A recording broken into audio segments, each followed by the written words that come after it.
জাহান্নামী চিৎকার করবে আর বলবে, আল্লাহ একটু সময় দেন, একটু বিরতি দেন, একটা মিনিট কদ্দুর আমার জিরাইতে দেন, আমি পারতেছি না মালিক আগুনে। এই মালিক, আমার শরীরটা জ্বইলা পুরা ছাই হয়ে গেছে, আমি আর পারছি না মাওলা, আমার একটু বিরতি দেন, 10টা মিনিট কদ্দুর বিরতি দেন, এই আগুন আমি সইতে পারছি না।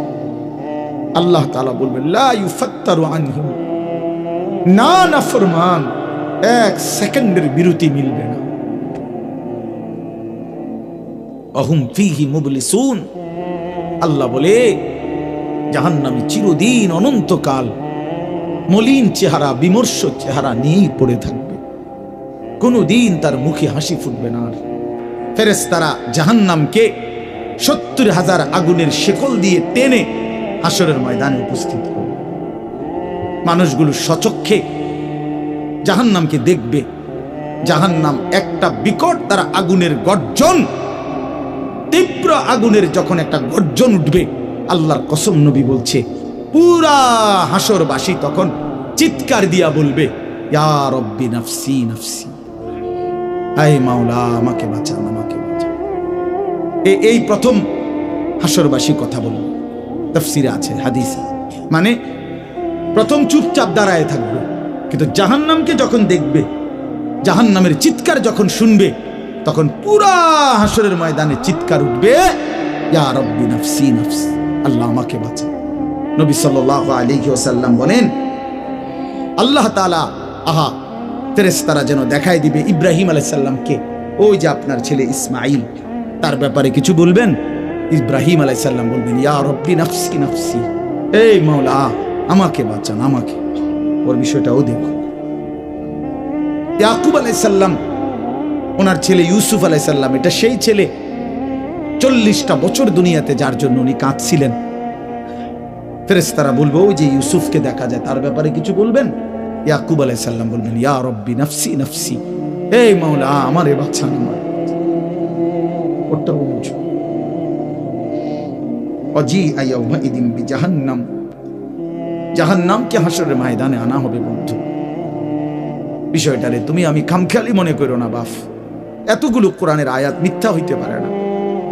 1.25 লক্ষ নবী রাসূল, আদম থেকে নবী সাল্লাল্লাহু আলাইহি সাল্লাম, সমস্ত আম্বিয়া কেরাম চিল্লায়া উম্মতের দুয়ারে দুয়ারে গিয়ে আখিরাতের কথা বলছি, কবরের হাসরে, এগুলো ভুল হবে কেন, মিথ্যা হবে কেন ভাইয়া?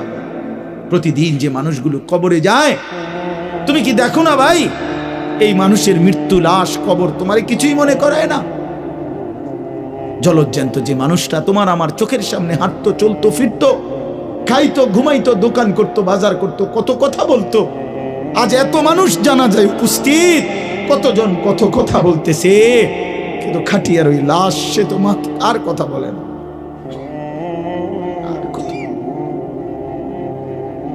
আর কথা বলে না। আমি তো আমার বাবার লাশ দেখছি, আমার বাপ সারা জীবন দেখতাম, আব্বারে দেখছি আমি বুঝাওয়ার পরে সারাক্ষণ বলতো, আমার সময় নাই, সময় নাই। আমার মসজিদ, আমার স্কুল, যে বাবারে দেখতাম ফজরের পর থেকে রাত 11টা পর্যন্ত শুধু দৌড়াইতেন, শুধু ব্যস্ত ছিল, সেই বাপ একদিন স্তব্ধ হয়ে গেছে। মৃত্যু বাবাকে একদিন থামাই দিছে, বন্ধু তুমি কি কোনো লাশ দেখো নাই? কেমনে এত লম্বা সময় নামাজ না পড়া থাকে ভাইয়া? 365 দিনে খোদার একটা বছরে। এই যুবক, আমি যদি তোর জন্য কাঁদতে পারতাম, 1 বছর কোনদিন যুবক, কোনদিন ফজরের নামাজ পড়লা না, হায় হায় মুসলমানের বাচ্চা, এত বড় বেঈমান কেমনে হইলা, কেমনে হইলা ভাইয়া? এ কেমন জিন্দিগি ভাই? কোনদিন নামাজ পড়বা না? একজন মুসলমান 30 বছর মিথ্যা বলে, বসেন ভাই, একজন মুসলমান 30 বছর সুদ খায়, ওফো, এটা কেমন ভাইয়া? হ্যাঁ নওজোয়ান, মোবাইল চালাইয়া খুব রঙে আসো, মানুষের বেডি চাও, আর সারা রাত উলঙ্গ নর্তকী দেখো, আর সারাদিন টুঁটো টুঁটো কইরা বন্ধুদের সাথে আড্ডা দিয়া খুব একটা মোসে আসো, অপেক্ষা করো, টাঙ্গাইয়া ফিটবে। অপেক্ষা করো, রঙের গুড্ডি শেষ হয়ে যাবে, একদিন দেখবা তুমি আর যুবক নাই, হয় বৃদ্ধ হয়ে গেছো, নয় কবরে চলে গেছো। অমিনকুম মান ইউতাওয়াফা মিন ক্বাবলু অমিনকুম মান ইউরাদ্দু ইলা আরদালিল উমর।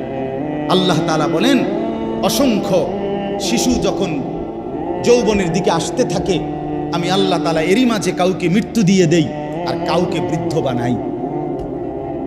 সব শিশুই কি বুড়ো হয়? কথা বলেন। তাহলে তুমি কেমনে ভাবলা বাবা?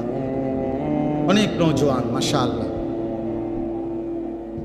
হাসান বসরি রহমাতুল্লাহ আলাইহি একদিন যুবকদেরকে দেখে বলছিলেন, ইয়া মা'শারাশ শাবাব, এই যুবকরা শোনো, ইন্না যারআ কাদ তুদরিকুহুল আহাতু ক্বাবলা আন ইয়াবলুগা।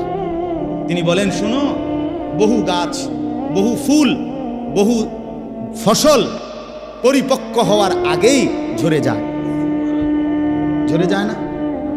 এই আম গাছে যতগুলো মুকুল ধরে, যদি এতগুলো আম হইতো সবটা, কি পরিমাণ আম হইতো। কিন্তু সব মুকুল কি আম হয়? ঝরে যায় কি না? এই জন্য যুবক ভাই আমার, ওই চাচা বুড়া হয়েছে দেখে তুমি বুড়া হইবা তার কোনো নিশ্চয়তা না। না ভাইয়া, কোনো নিশ্চয়তা না। যুবক ভাই, নামাজ পড়েন।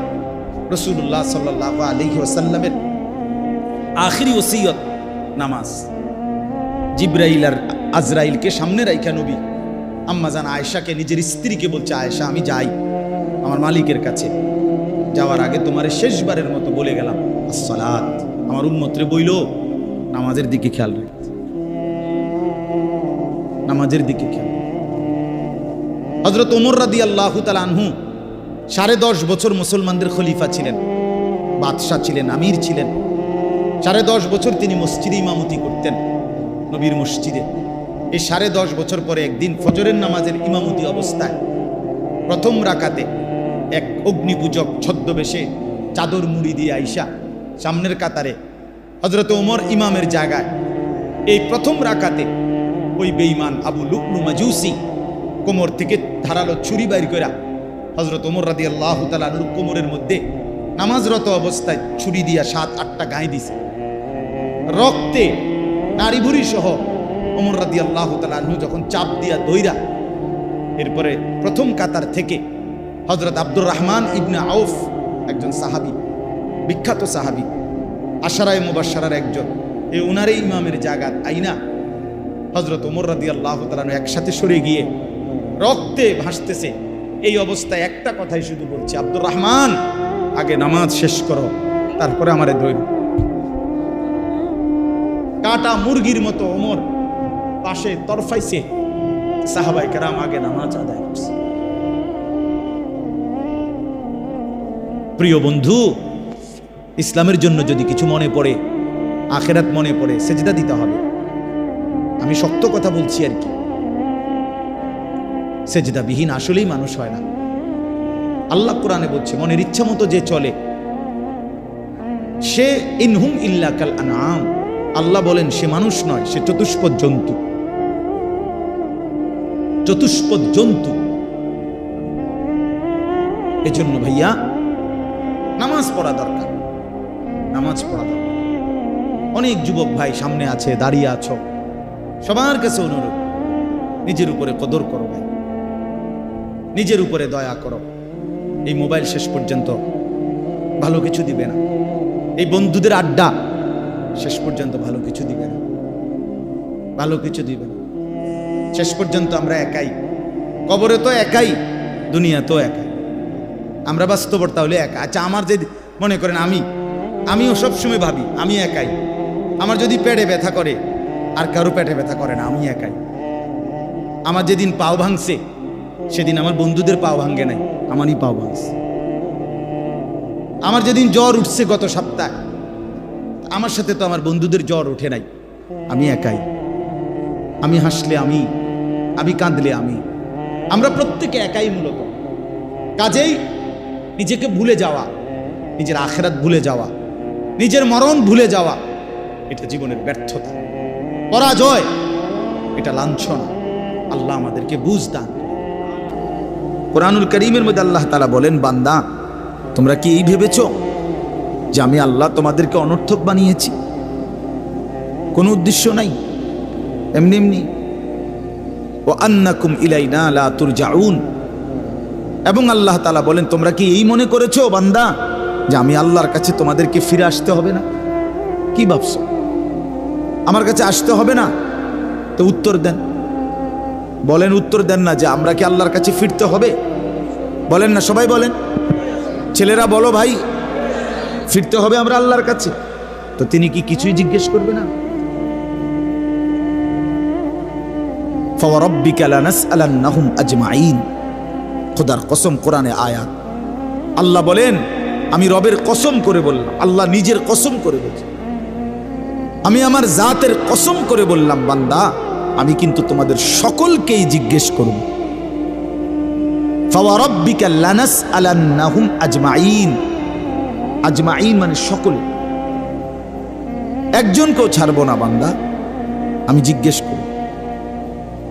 কি ভাবছে? তো আল্লাহ তাআলা বলছেন, ভাই ছেলেরা তোমরাও শোনো ভাই, তোমার কল্যাণের জন্য বলতেছি। আল্লাহ তাআলা বলেন, বান্দা আমি কিন্তু জিজ্ঞেস করবো, একটা সেকেন্ড, একটা নিঃশ্বাস আমার হিসাব থেকে বাদ যাবে না। লাকাদ আহসাহুম ওয়া আদ্দাহুম আদ্দা। আল্লাহ তাআলা বলেন, আমি তোমাদেরকে বেষ্টন করে আছি এবং তোমাদের পুরা জিন্দেগি গুনে গুনে রাখছি, গুনে গুনে।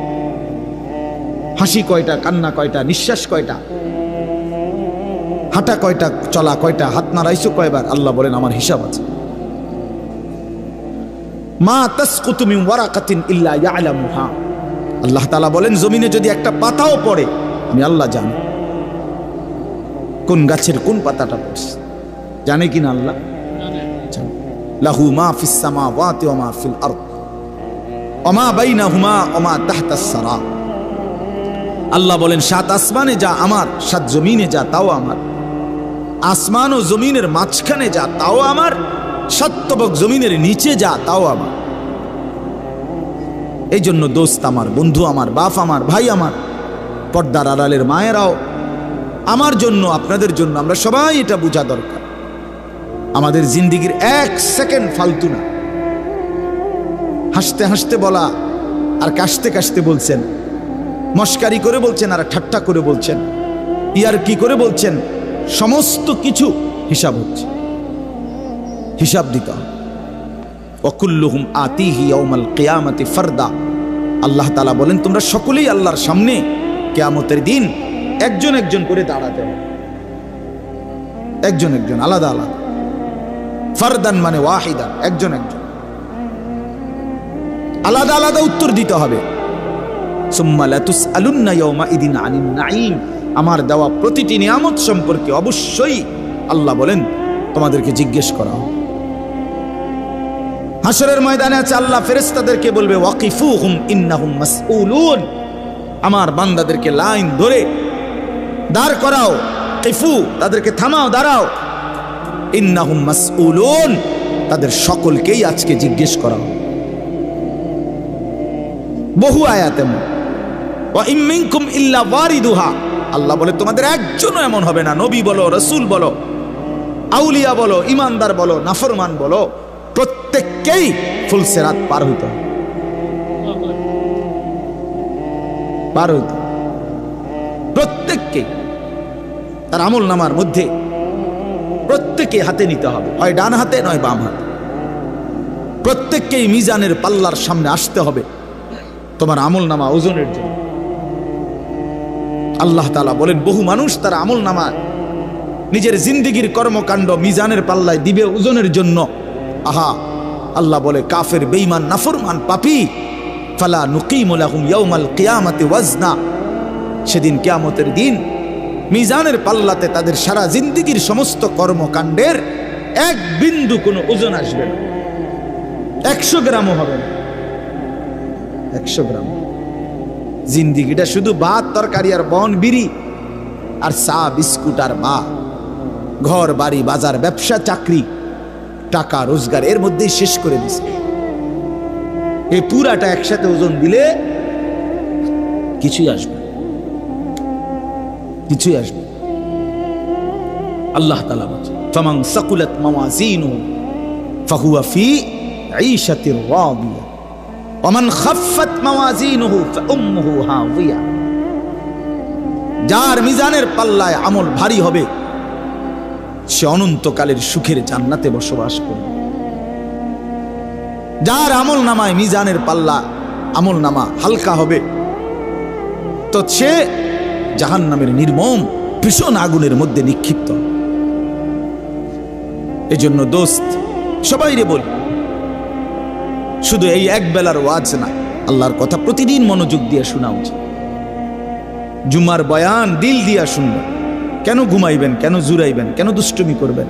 আল্লাহর কথার সামনে কোরআন শরীফে আছে, সরাসরি আছে। আল্লাহ বলেন, আমার কথা যার সামনে বলা হলো অথচ সে তার প্রতি মনোযোগী দিয়ে হলো না, আমান আযলামু মিম্মান যুক্কিরা বিআয়াতি রাব্বি ফাআরাযা সুম্মা আ'রাযা আনহা।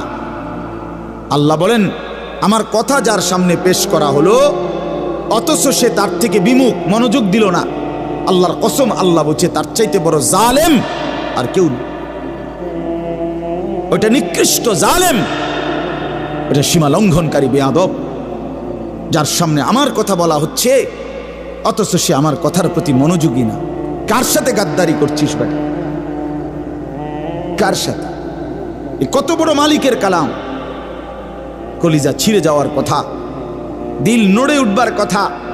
তাকশাইরু মিনহু জুলুদুল্লাযীনা ইয়াখশাউনা রাব্বাহুম।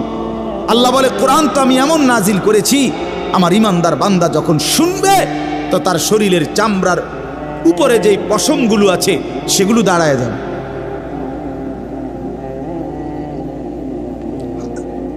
বুঝছে? এই জন্য বাপ আমার, বন্ধু আমার, এতক্ষণ লাগাই আপনাদেরকে এই কথাটাই বুঝাইতে চেষ্টা করলাম। আজকের জন্য না, জিন্দেগি পরিবর্তনের জন্য আল্লাহর কথা দিল দিয়ে শুনতে হয়। ছোট হুজুর বড় হুজুর কোনো কথা না, আপনাদের গ্রামের হুজুর আর বাহিরের হুজুর কোনো কথা না। আমিও গ্রামেরই, আমি কোনো মাটির তলের থেকে আসি নাই, চাঁদের দেশ থেকে আসি নাই, ঠিক কিনা বলেন? আমিও এক গ্রামের সন্তান, তো আলামিনও এক গ্রামের সন্তান, মৌলানা ইয়াহিয়াও এক গ্রামের সন্তান, হুজুর এক গ্রামের সন্তান। তাহলে স্থানীয় না দূরের এটা কোনো কথা না, প্রধান বক্তা না বিশেষ বক্তা এগুলো কোনো কথা না, সকালে বলছে না আসরের পরে বলছে এটাগুলো কোনো কথা না। রাত 10টা বাজে ওয়াজ করলে উনি প্রধান বক্তা, আর আসরের পরে বয়ান করলে উনি সামান্য বক্তা, এই সিদ্ধান্ত কে দিল? বলো কথা, এটা কেমনে ফয়সালা হইল? মাগরিবের পরে ওয়াজ করলে উনি বিশেষ বক্তা, তো নবী সাল্লাল্লাহু আলাইহি সাল্লাম কোনোদিন মাগরিবের পরে বয়ান করে নাই, কথা বলেন না, ফজরের পরে বলে নাই, তো আজ এটা কোনো বিষয় না, এগুলো ধোঁকা। এই প্রধান বক্তা, বিশেষ বক্তা, অল্প বক্তা, সামান্য বক্তা, সাংঘাতিক বক্তা, ভয়ঙ্কর বক্তা, সিরিয়াস বক্তা, উড়াদুরা বক্তা, এগুলো ধোঁকা। বরং আল্লাহর কথা যিনি বলেন, যখনই বলেন তিনিই দামি। আপনার এলাকার হুজুর বললেও দামি, দূরের হুজুর বললেও কি, আপনার মসজিদের ইমাম বললেও দামি, অন্য মসজিদের হুজুর বললেও দামি। এই জন্য এটা গুরুত্বপূর্ণ। এটা যদি আপনি দিলে বসান তাহলে মাখলুক থেকে নজর সরবে। ব্যক্তির মোহর কোনো বিষয় না, জনপ্রিয়তা কোনো বিষয় না, আল্লাহর ইচ্ছা। আল্লাহ কখনো কাউকে 1000 মানুষের জন্য কবুল করে, কেউ 100 জনের সামনে বলে, কেউ 1 জনের সামনে বলে, এতে কোনো অসুবিধা নেই। কথা বলেন না কেন? কোনো অসুবিধা নেই। আমার জিন্দিগির 20 বছর, তো আমরাও তো একসময় 10 জন 5 জন মানুষের সামনে কথা বলছি, তো কি হয়েছে এতে? কি হয়েছে কি? এই জন্য ভাই বাবা, প্রত্যেকের দিল থেকে মাখলুকের খেয়াল সরাবেন যে আমার আল্লাহর কথা হচ্ছে, কে বলতেছে হাবশি গোলাম না কালো গোলাম, এটা দেখার বিষয় না, আমার মালিকের কালাম। কার কালাম? আমার আল্লাহর কথা, আমার রসুলের কথা। এরপরে আর কি? এরপরে আর কি? এই জন্য ইনশাআল্লাহ ওলামায়ে কেরামের কথাগুলো সব সময় মনোযোগ দিয়ে শুনলে ভাই বরকত হবে। ধীরে ধীরে বদলাবে, ধীরে ধীরে বদলাবে। মুসলমানের ছেলেরা বাবারা, একটা মিনিট বাপ আমার, এই যে কয়জন বসছো ভাই, ভাইবা দেখো 365 দিনে এক বছর কোনো দিন যে ফজরের নামাজ পড়লা না, তোমার এটা কেমন জিন্দিগি বাপ? কি পরিমাণ আল্লাহকে ভুলে গেছো? তোমার উপরে খোদার কি পরিমাণ লানত পড়ছে, অভিশাপ পড়ছে। এক বছরে কোনো দিন ফজরের নামাজ পড়লো না। বাবা জীবিত, মা জীবিত, মুসলমান, বাপ মার ঘরে ঘুমায়, অথচ কত বড় জানোয়ার এটা! এটা তো আস্তা জানোয়ার, এ তো মানুষের বাচ্চা না,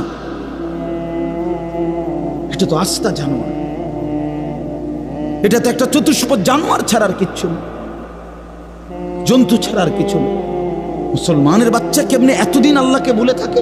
আল্লাহ তাআলা বলছেন নবী সাল্লাল্লাহু আলাইহি সাল্লামকে, বন্ধু আপনি আমার বান্দাদেরকে বললেন 90 বছর টানা আমার নাফরমানি করছে, 90 বছর পরেও যদি কোনো দিন বুঝতে পারে, সমস্ত গুনাহ ছেড়ে দিয়ে আর করবে না ওয়াদা দিয়ে, লজ্জিত আর অনুতপ্ত হয়ে যদি এক ফোঁটা চোখের পানি ফেলে, আমি আল্লাহ ওয়াদা দিলাম 90 বছরের গুনাহ একসাথে মাফ করে দেব।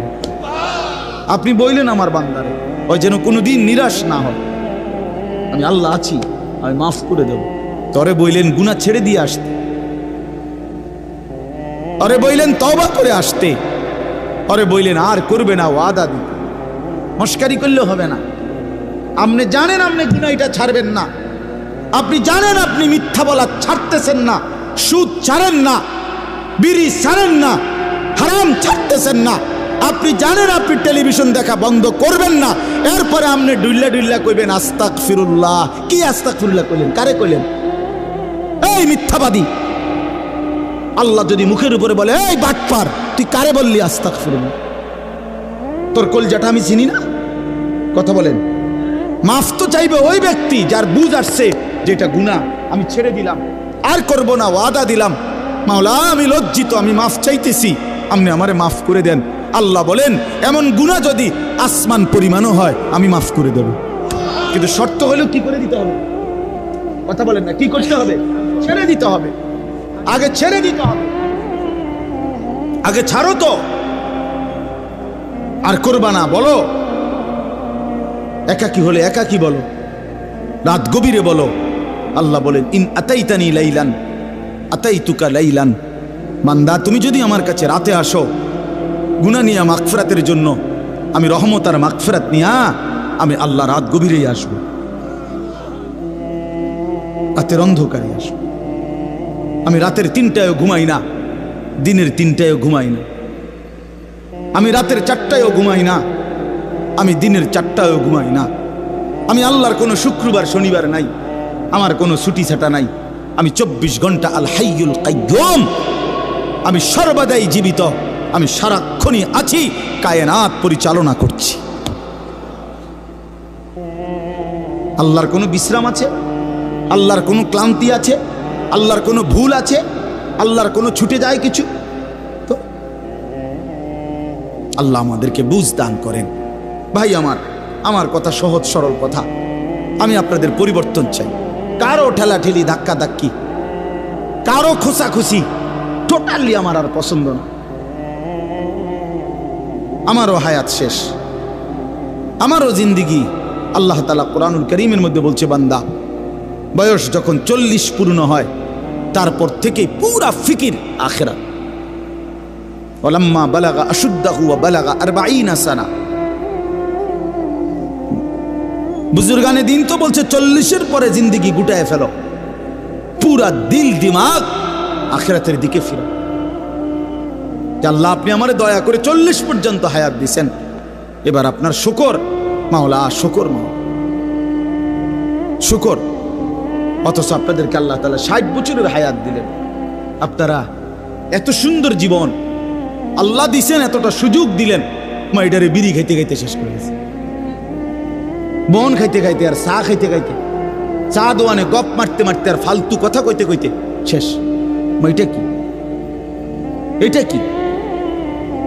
এটা কোন ধরনের কথা? বুড়া মানুষ আড্ডা দিবে কেন? বুড়া মানুষ গপ মারবে কেন?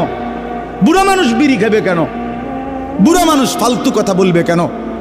বুড়া মানুষ গালিগালাজ করবে কেন? আপনার তো এখন কবর দেখা যায় না? তো আপনার তো একটা সেকেন্ড নষ্ট না করে উচিত জিন্দিগির এই শেষ সময়টা আল্লাহর তসবিহ, জিকির, কান্নাকাটি, দোয়া এর মধ্যেই লেগে থাকা। এটা উচিত ছিল না? কই, এই খবর তো নাই। আমাদের তো একটু ভাবা উচিত ছিল ভাই। ছেলেরা আমার বাবা আমার, আর সবাই, আমিও ভাবি, আপনিও ভাবেন, একটা বার তো ভাবা উচিত ছিল। এত লম্বা সময় লাগাইয়া আমার যখন কোনো নাম নিশানা ছিল না, তখন আল্লাহ তাআলা একদিন আমারে বাবা মায়ের মিশ্র বীর্য থেকে ধীরে ধীরে আমারে মায়ের পেটে রেডি করলেন। কেন করলেন? বসে বসে মোবাইল টিপবা ভাই? এই জন্য শুধু কেবল নারী দেখবা, নর্তকী দেখবা, সারা রাত উলঙ্গ ছবি দেখবা, জিনা ব্যভিচারের আড্ডায় যাবা, মদ জুয়ার আড্ডায় যাবা, আর অসৎ বন্ধুদের সাথে সারা দিন আড্ডা দিয়ে এই সুন্দর হায়াত, এমন সুন্দর চেহারা, এমন চমৎকার নাক, কান, হাত পাওয়ালা বডি তিলে তিলে শেষ করে দিবা, নষ্ট করে দিবা। আহা আফসুস, এর জন্য আল্লাহ বানাইছে? হায় হায় বাপ। মাঝ বয়সী চাচা, আপনারা বলেন জিন্দিগি আল্লাহ তাআলা কেন দিলেন? এই শুধুমাত্র 2টা ছেলে বিদেশ পাঠাইলেন, 3টা মেয়ে বিদেশ বিয়ে দিলেন, বাড়িতে একখান ঘর করিলেন, হ্যাঁ, সোফা বানাইলেন, খাট বানাইলেন, কয়টা ফার্নিচার আসবাবপত্র বানাইলেন, খালাস। এরই নাম 60 বছর?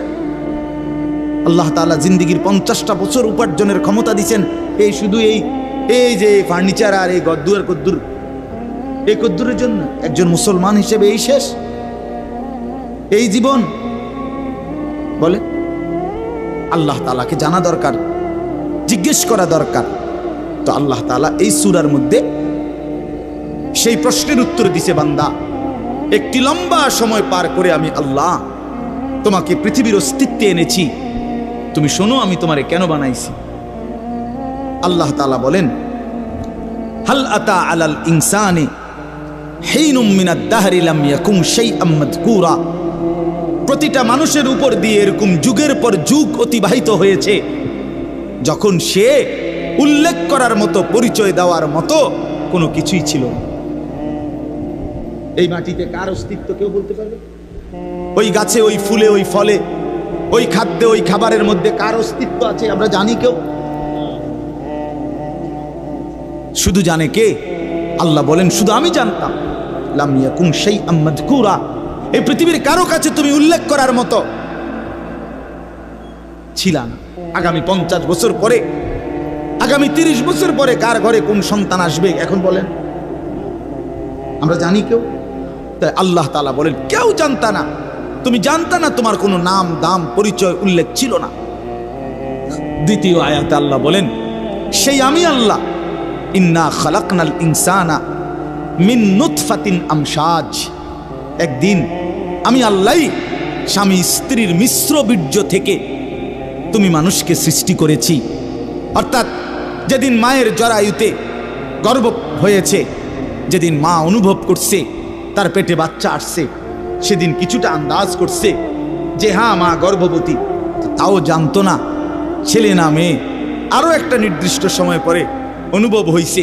তো আল্লাহ তাআলা বলেন, তখনও তো জানতা না কোন দিন নাক লাগাইছি, কোন দিন চোখ লাগাইছি, কোন দিন হাত লাগাইছি। আমি পৃথিবীর কাউরে না জানাইয়া বান্দা বড় বেশি মায়া করে নিজের হাতে যত্ন করে তোমারে বানাইছি। আমি একাই বানাইছি, অন্ধকারে বানাইছি।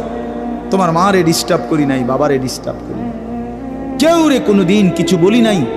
আমি আল্লাহ একাই বানাইছি। তো এরপর আল্লাহ বলেন কেন বানাইলাম শোনো, নাবতালিহি, আমি আল্লাহ প্রতিটা মানুষকে বানিয়েছি পরীক্ষা করার জন্য। এই কথাই নাবতালিহি পরীক্ষা করার জন্য, লিয়াবলুয়াকুম পরীক্ষা করার জন্য, লিনাবলুয়াহুম পরীক্ষা করার জন্য, ওয়ালানাবলুয়ান্নাকুম পরীক্ষা করার জন্য, ওয়ানাবলুকুম বিশ-শাররি ওয়াল খাইরি ফিতনা। এই কথাটা বিশ্বাস করেন, কোরআন শরীফ আল্লাহ বারবার বলছে, এই তোমারে পরীক্ষার জন্য, পরীক্ষার জন্য, পরীক্ষার জন্য, পরীক্ষার জন্য, ফাতরামি করার জন্য না, ফাইজলামি করার জন্য না, দুষ্টমি করার জন্য। বান্দা খামখেয়ালি করার জন্য বানাই নাই, আমি একটা পিঁপড়াও বেহুদা বানাই নাই। এত সুন্দর মানুষ তোমারে কেন বেহুদা বানাও? আল্লাহ তাআলা বলেন, আমাদেরকে আল্লাহ তাআলা বানিয়েছেন পরীক্ষা করার জন্য।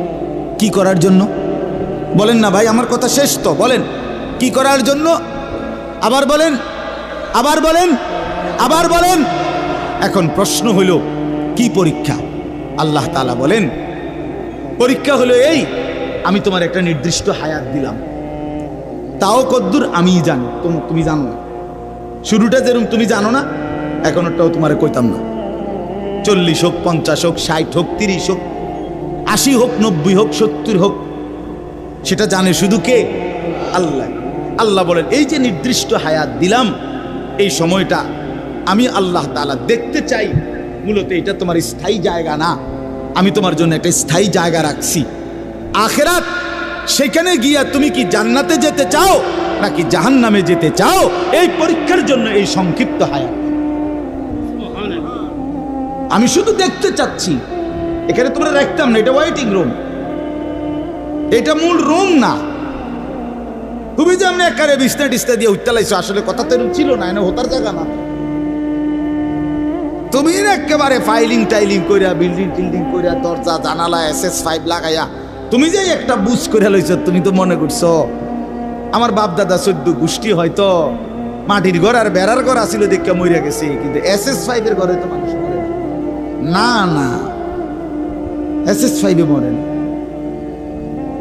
ফাইলিং করলে আর বিল্ডিং মানুষ মরে না। আল্লাহ বলে না বান্দা, অল্প সময়ের হায়াত পরীক্ষা করার জন্য যে আসল হায়াত, জান্নাতে যাবা না জাহান্নামে যাবা।